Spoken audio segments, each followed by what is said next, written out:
New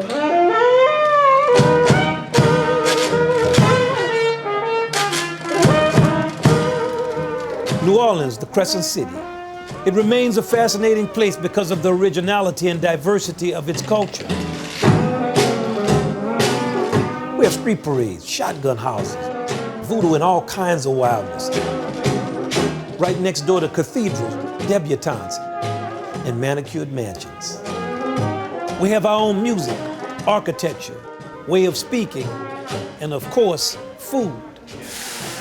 Fried food like po' boys, sweets like beignets, rice dishes like jambalaya. But our signature dish is gumbo.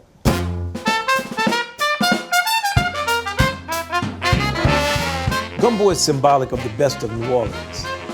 It's as much a cultural symbol of Louisiana as the bayou or jazz. That's why, like New Orleans herself, gumbo is temperamental, approachable, but unpredictable.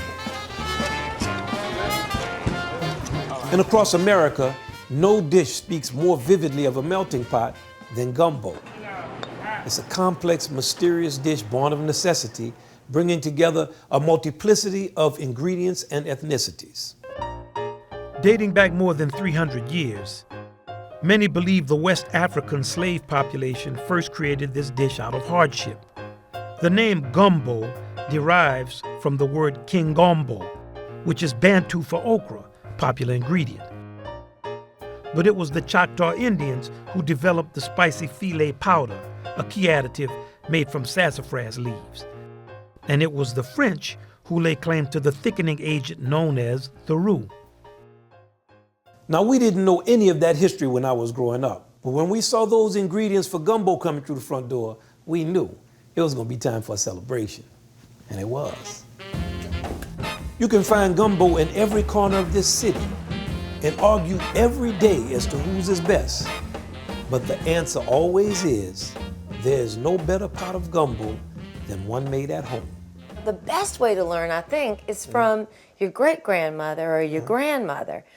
New Orleans chef Poppy Tooker's middle name might as well be Gumbo. Poppy, when did you first start preparing this specialty? I started making gumbo when I was a little girl, and I was a pro by high school. I had it down. Her take on the signature dish is revered by those near and far. It all starts with making a roux, doesn't it? Really? Yeah. She says that a few steps are required. First, the all-important mix of flour and oil that makes up the roux. And then I just stir. And you can't answer the phone. You can't go to the door. You can't leave it alone.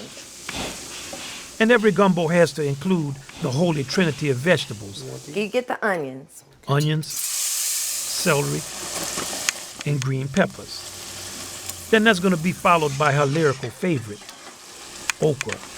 But after that, it's really just a matter of taste. Now, how do you feel about tomatoes? And opinion. The most important ingredient, I think, in any gumbo are the gumbo crabs. Uh-oh. Well, bring them on. Bring them on. Isn't that something? As long as it's made with Louisiana's finest. And this is how we're going to get that flavor of the sea.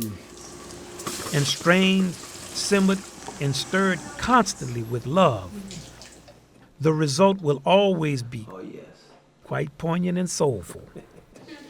Ooh, like the Crescent City herself.